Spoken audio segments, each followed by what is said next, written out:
Sunod mga kababayan. Ito. Ano yan, Kent? Dito tayo ha, mga kababayan. Ito yung sunod natin kay Jam Magno. Naku, mga kababayan. Grabe si Jam Magno. Kung naalala nyo noon si Jam Magno, educated yun na, edukada yun. Kapag, di ba kung naalala nyo, pag nag-vlog si Jam Magno, English speaking yan. Yeah? Kahit ang bilis niya mag-English, naiintindihan mo talaga kasi nga totally speaking is merong punto, merong analyzation, merong diction, at merong laman. Yeah? Pero ngayon mga kababayan, kung gaano ako kamadaldal, kung gaano ako lakas tumira, grabe si Jam Magno, wala kang murang maririnig. Pero grabe ang binaboy si Sara. Binaboy si Sara. Mga kababayan, grabe, binaboy ni Jam Magno si Sara. First time kong narinig kay Jam Magno yan. First time kong narinig kay Jam Magno yan. May halong Taglish, pero grabe kung bumakbak. Pakinggan ninyo Mga kababayan, binaboy. Hindi ko expect yan Hindi ko expect. Actually, ganito Actually, si Jam Magno, malaki ang respeto sa mga Duterte. Pero dahil sa mga bayaran ni Digong na mga baklang vloggers, di ba? Yung nag-post din sa akin ng cyber libel 1 billion, abangan mo yan. Ito po ang ginawa ni Jam Magno. Bumira si Jam Magno, mga kababayan, grabe. Dahil sa inis ni Jam Magno dito sa mga bayaran ni Digong na mga vloggers, eto. Kasi binira siya, mga kababayan. Binanatan kasi si Jam Magno nitong mga baklang vloggers. Na may nagtakbo daw ng pera di umano, tapos may jowa din na kapwa niya bakla din na vlogger, tapos na issue, nagselos daw si Harry Roque, kaya naghiwalay daw itong dalawang to. Ito, pakinggan ninyo. Mas marami namang araw na wala sa Pilipinas. Paano yun? Survey na yan. Ayan Taas ng rating. Mas marami namang araw na wala sa Pilipinas. Paano yun? Survey na yan. Ay grabe, ganyan na talaga katanga ang mga Pilipino ngayon. Itong tambalos-los. Tambalos-los na ang taas-taas ng rating. Wala namang trabaho ang ginagawa. Ano yun? Nagagago? All of a sudden, ang taas-taas ng rating na mas nagtatantrum kaysa sa nagtatrabaho. Wow! And you want? Ang taas-taas daw ng rating na mas mataas daw ang tantrum kaysa sa magtrabaho. Mas marami pa ang tantrum. Kita nyo yan? Wow, nanggagago. Ganyan na ba kagago ang Pilipino ngayon? Wow! Tumaas ang rating na mas madalas na wala sa Pilipinas. Walang ginagawa. Nako. At mas marami pa, mas malakas pa ang tantrum kaysa sa magtatrabaho. Putang ina The president to step down to give way to who exactly? The one you're supporting? Wow! Yan kasi. Nakakatawa kayo. Funny. You're making a shit show out of the whole thing. Why? Because kung hindi kayo mag-iingay, malalaman ng sambayan ng Pilipino na kayo tong bobo at kayo tong may ginagawang masama. Tama. Kasi pag hindi kayo mag-iingay at hindi kayo manggugulo, mapupunta ang focus sa inyo. Tama. Ang problema niyan, nanggugulo kayo, wala naman kayong GC. Nanggugulo kayo, hindi naman tugma-tugma ang mga stories nyo. Tama. Kaya tuloy, ang pruweba ng katangahan nyo, lumalabas. Diba? Every time you open your mouth, lumalabas na wala talagang laman to. Diba? Ang taas-taas ng rating. Mas marami namang araw na wala sa Pilipinas. Paano yun? Tumaas ang rating mo dahil sino yung sinurvey? Yung mga himod sa kwet mo? Shit. So please, enough with the bullshit na ano daw ang masasabi ko sa bullshit na rating na survey na yan. Ay grabe, ganyan na talaga katanga ang mga Pilipino ngayon. Yung talagang gustong puring-puri kayo sa hindi nagtatrabaho. Yung mahal na mahal ang ibang bansa kasi sa sariling bansa. Yung gumagawa lang ng isang bagay para lang talaga i-focus sa pamilya nila. Halabi, empleyado ka ng gobyerno, be. Halabi, empleyado ka ng gobyerno na pinapasweldo ka ng buwis ng tao. So bakit mo siniservisyohan ang ibang tao kaysa sa Pilipino? Siniservisyohan mo ang sarili mong kapakanan. Kaya nga ako, hindi suportado ang ginagawa ninyo dahil hindi para sa Pilipino ang ginagawa ninyo, kundi para sa sarili nyo. Tama. Nanggugulo kayo para magulo ang Pilipinas, when in fact, kayo lang naman tong magulo, maiingay, kasi kayo naman tong walang laman dito. Diba? Ayun yung ako magsalita kasi masakit Masakit ang katotohanan talaga. Para lang... Diba? Kita ninyo? Kaya daw siya hindi sumuporta sa mga Duterte kasi bakit? Hindi naman talaga mga Duterte daw nagserbisyo sa taong bayan, kundi nagserbisyo sila sa mga sarili lang nila. Bakit? Biruin mo, Binoto ka ng taong bayan, pero nagserbisyo ka sa tatay mo sa kulungan sa dahig, samantalang vice president ka sa Pilipinas, tapos nandun ka sa tatay mo, nagserbisyo sa isang tao lamang at sariling interes. Totoo naman talaga. Di ba? Grabe, mga kababayan. Grabe si Jam. Ano yan? Wow, pack shit. Di ba? Totoo naman. Real talk yun, ha. First time kong narinig kay Jam Magno yun, na ginaganyan niya si Sarah. First time kong narinig yan. Dati hindi magaganyan yan si Jam. Napuno lang, alam nyo kung bakit. Kung kausapin ni Sarah yan si Jam, mananahimik yan. Kasi alam ko maka Duterte talaga yan. Ang problema lang kasi hinahayaan ni Digong at ng kampo ni Digong itong mga baklang bayot na mga vlogger na bumibira kay Jam. Tingnan nyo ngayon sinong binibira ni Tio, si Jam. Inaraw-araw. Halos oras-oras content si Jam. Kaya nabubuisit si Jam. Di ba? Merong nagsabi si Emmanuel Sandoval, real talk ha, magilit ka sa liig mo. Alam nyo, yung gilit nyo sa liig, 2026 na. Ang sabi ko, katapusan this year, 2025, expired na yan. Ang hamon ko ngayon, sa inyo mga DDS, pauwiin nyo si Digong. Diba? Expired na yung gilit-gilit ko sa liig. Uy, Emmanuel, putang ina mo ka, katanda-tanda mo na. Ganyan ba ipamana mo sa mga anak mo at apo mo? Pag namatay ka, kabubuhan? Wala ka nang ang yaman, wala ka nang ang pera, kasi bubo ka nga. Tapos, ipapamana mo kabubuhan? Emmanuel, paano ko magilit kung hindi pa nga nakauwi? Kahit expired na yung hamon ko, hindi pa rin nakauwi. Anong pinagsasabi ninyo? Magigilit ako. Bakit? Nakauwi na ba si putang inang Duterte? Yung tatay ninyo na mukhang kulugo? Nakauwi na ba? Yung tatay ninyo na hindi nyo naman kamukha? Nakauwi na ba yung tatay ninyong mafia leader, mafia boss, drug protector, drug lord, pa sa mga drug lord, demonyo? Na nakakulong ngayon at nahihirapan, na ang sabi nga ni Pulong, mataas na daw, mahaba na daw ang buhok na mukha ng si Jesus. Nakauwi na ba? Putang ina nyo, mga DDS. Sinabihan na kayo ni Jam, wala kayo dito. Kaya kayo nag-iingay, kasi wala kayo dito. Diba? Kaya kayo nag-iingay, at binayaran kayo para mag-ingay, para mawala ang focus ng tao sa inyo. Kasi bakit? Kapag hindi kayo mag-ingay, mawawala ang aura ni Sarah. Mahihirapan siyang tumakbo pagka-presidente sa 2028. At higit sa lahat, kailangan mag-ingay ng mga bobo at bayarang DDS para maraming mauto. Biruin ninyo yung mga matanda na OFW nag-iiyakan doon sa harap ng karton ni Digong, samantalang si Kitty Duterte sumasayaw-sayaw lang. Nagtatagay-tagayan doon sa mga apo ni Chavit Singson. Nakikipag-inuman sa mga anak ni Manny Pacquiao. Tapos samantalang yung mga OFW na nauuto nila nag-iiyakan.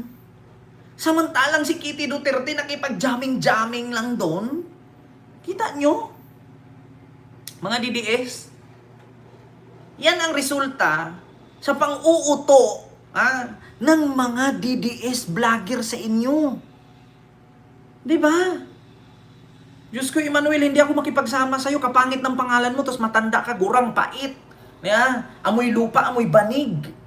Tapos nasamahan ka pa. Diyos mio, matulog ka, ikain mo yan, gutom lang yan. Alam ko pa naman pag mga DDS, bobo, gutom. Puyat. Itulog mo yan. Putang kita ninyo, napakadaming DDS mga kababayan. Kung makita mo, naghahagulgul sa pag-iyak. Diba? Naghahagulgulan sa pag-iyak kasi yung tatay nilang hindi nila kamukha at tatay nilang karton, hindi na makauwi. Diba?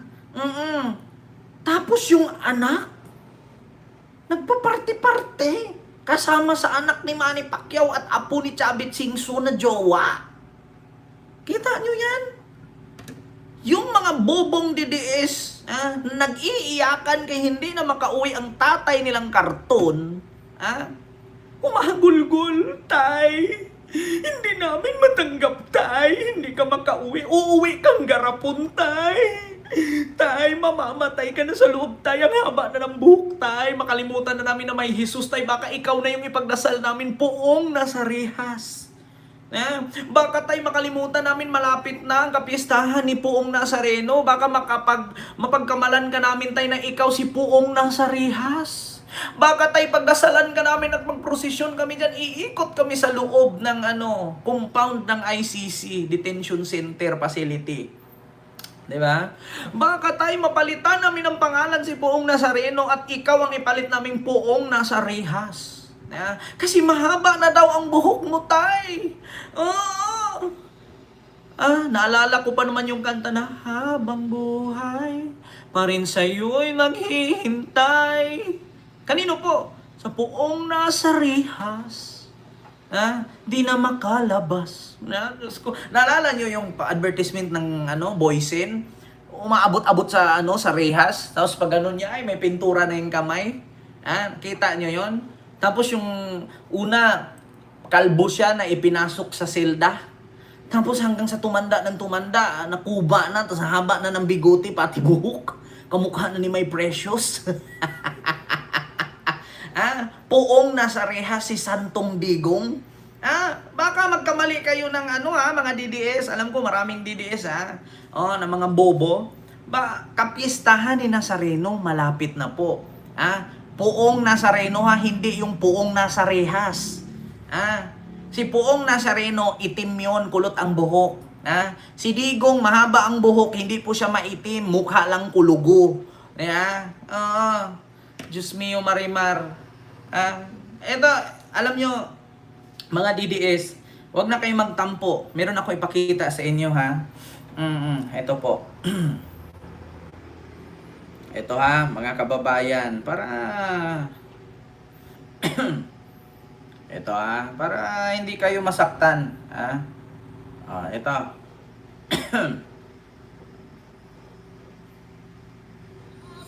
Buhay, ako sa'yo. Habang buhay, ako sa'yo'y maghihintay. Umaraw man o umulan, di sasablay. Tingnan mo, nagkabigoto na siya. Tumanda na siya. Pag-ibig na tunay. Boysen Acrotex, the paint that lasts a lifetime. Diba? Diba ang ganda ng advertisement ng Boysen? Kung gaano katagal ang pinturang dinikit sa pader, ganun din katagal yung ikinulong sa loob. Diba? Ang tawag doon, tatay nilang karton na nasa loob sa rehas. Yan ay si Puong Nazarehas. Kaya nga sabi ni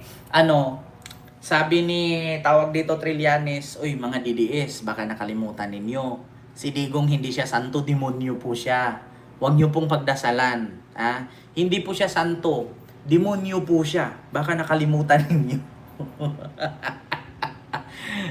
Kita ninyo mga kababayan? Demonyo po siya. Hindi po siya santo. Uuwi po siyang nakagarapon or nakakarton. Alam niyo mga DDS, mapagod naman kayo. Hindi ba kayo napapagod sa kakapagtanggol kay Digong? Alam niyo sa totoo lang, ang hirap ni Digong ipagtanggol. Lalo't na't nakakulong. Imagine, paano mo ipagtanggol yung nakakulong at hindi makalaya? Sige nga, paano mo i-depensahan? Tanungin ko kayo mga DDS. Paano mo depensahan? Aasa ka lang sa fake news na siya ay kinidnap? Saan ka nakakita ng kinidnap pero nabibisita ng mga anak?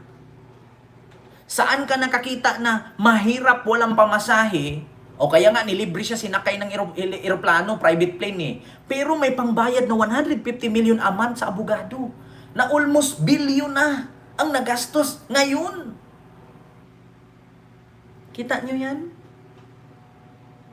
7 months na si Digong.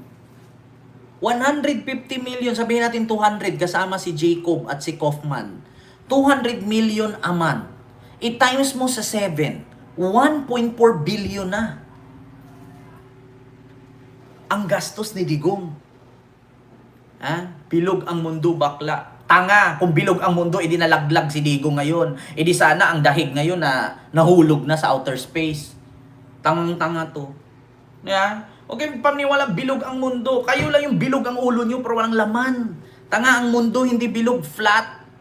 Mga DDS lang naniwalang bilog. Kung bilog ang mundo, imagine, yung nasa ilalim, yung Latin America, di sana naglaglaga na yan sa outer space ngayon. Ang bubobo nitong mga DDS na to. Bilog ang mundo, di sana ang Netherlands ngayon nalaglag na sa lupa, nalaglag na sa tubig, nasa outer space na naglulutang-lutang. Di ba? Putragis na itong mga DDS na to. Tandaan ninyo, tignan nyo, 4,000 plus nanonood sa akin, tapos kayo ang papaniwalaan, mga DDS. Diyos ko naman. Mga DDS, huwag nyo ipaglaban yung mali ninyong paniniwala. Biruin ninyo kung ako si Ken, vlogger ako, ipagtanggol ko si Digong, tapos nakakulong hindi makalaya-laya. Paano ko siya dipinsahan? Mga DDS, sige, paano ko siya dipinsahan? Kasi ganito yan ang mga DDS, lalo pag DDS vlogger, wala kong pangalanan, huwag kayong guilty kasi totoo to. Pag nag-react kayo, guilty kayo. Ganito yan. Si Digong ngayon, nakakulong. Si Digong ngayon, nakakulong. Hindi na makalabas. Kasi nakakulong, hindi na makalabas. Ngayon, paano mo dipinsahan ang nakakulong? Siyempre, hindi sila mag-focus dun sa kaso. Hindi sila mag-focus sa kaso. Alam nyo kung saan sila mag-focus? Magaling na presidente yan noon. Naubos lahat ng adik. Pero hindi dinaan sa due process. Magaling na presidente yan. Lahat ng mga hindi nagbabayad ng tax, napabayad niya. Pero tinanggal ang ABS-CBN, kinulong si Maria Risa, kinurong si Laila de Lima, binenta ang West Philippine Sea.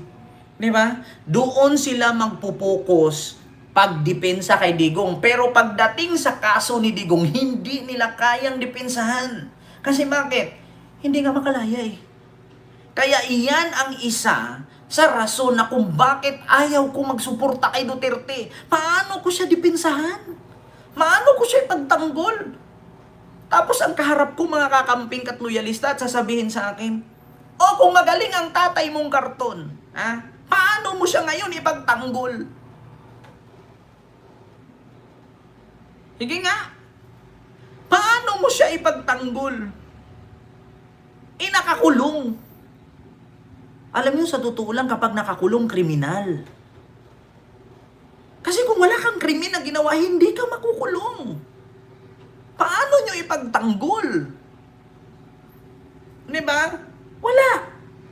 Wala talagang rason para ipagtanggol. Kaya ang hirap magsuporta dyan. Tapos dito sila kay Sara babawi kasi nakakulong na si Digong. Tad din sa kaso. Paano mo ipagtanggol kung siya mismo hindi masagot-sagot yung tinanong ng korte sa kanya? Saan mo dinala? Sino si Mary Crispiatos, Kukoy Villamil, Realme Ocho, Chil Jokno, Marian Rivera, Dudong Barok, Dudong Bunal, James Diluga? Sino sila? Paano mo yan ipaliwanag kung mismong si Sara hindi niya masagot? Sige nga. Tapos pipilitin ninyo na kayo matalino. Kami bobo, kami bangag. Sige nga. Paano ninyo ipagtanggol ang mga Duterte kung sila mismo hindi nagsasalita? Kasi ito pa, alam niyo sabi ni Jam Magno kanina, puro kayo ingay pero wala kayo dito. Bakit?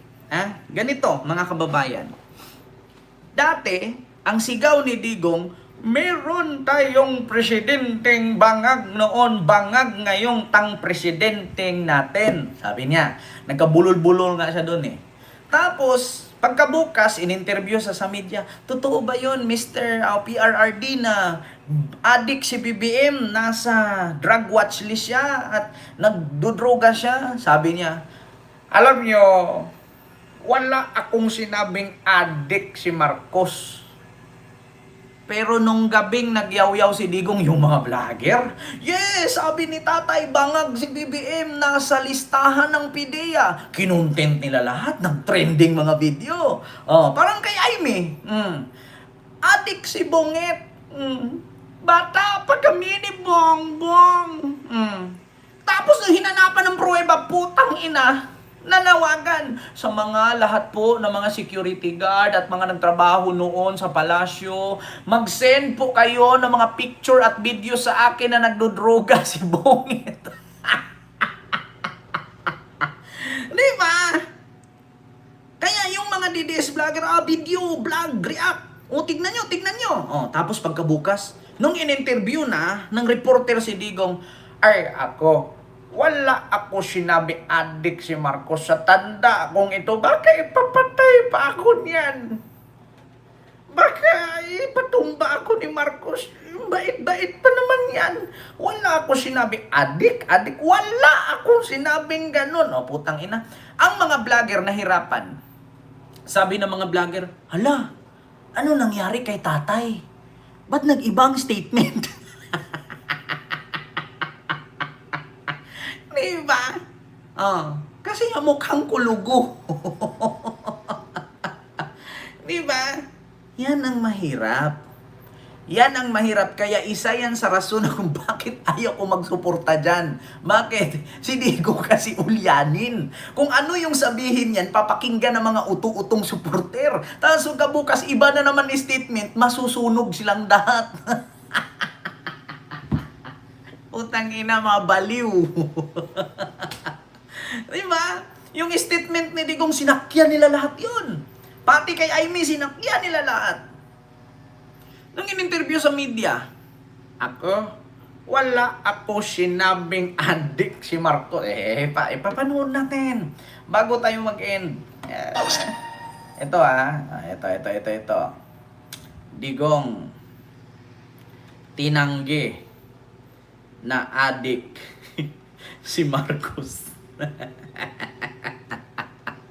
Wala akong sinabi na gano'n.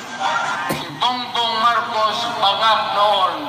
Ngayong presidente na, bangag natin ang presidente. Bangag na. Ma'am, you have to, even if you kill me 1,000 times, wala akong sinabi na gano'n. Taking a drug. Pero kung sabihin ko, adik, wala akong sinabi na gano'n. May drug addict tayo ng presidente. If I can say it for to Marcos, I can say it for all. Ayaw inawa kay antibiotic, gatawa kay aspirin. They're all drugs. It's just the main club yun. Pero wala akong sinabi na pagpatayin ako ni Marcos na takot pa naman ako mamatay ng tanda na ako. Bongbong Marcos, bangag noon. Ngayong presidente na, bangag natin ang presidente. May drug addict tayo ng presidente.